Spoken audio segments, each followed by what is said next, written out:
All right, here you go. Here's a better look at it out in the day. Like I said, she's been sitting a while.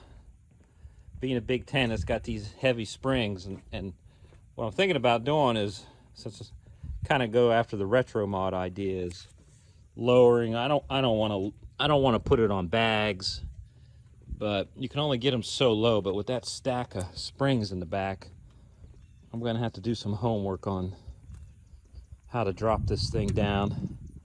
Thinking about putting a cow hood on it, and then we're gonna probably change the color.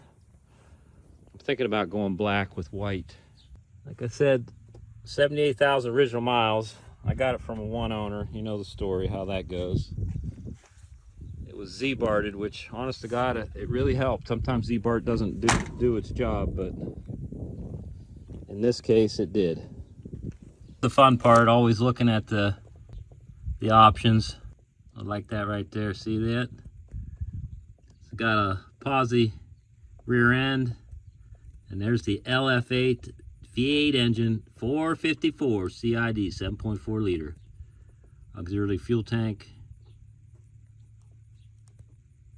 A lot of good stuff there.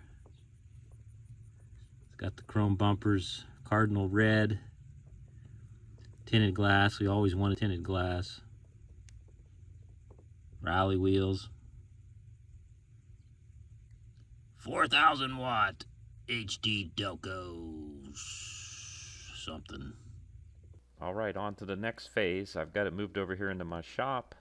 It had a right front caliper. It was locked up, so it was tough driving it over here. But I'm gonna assess the whole truck here and start to tear it apart.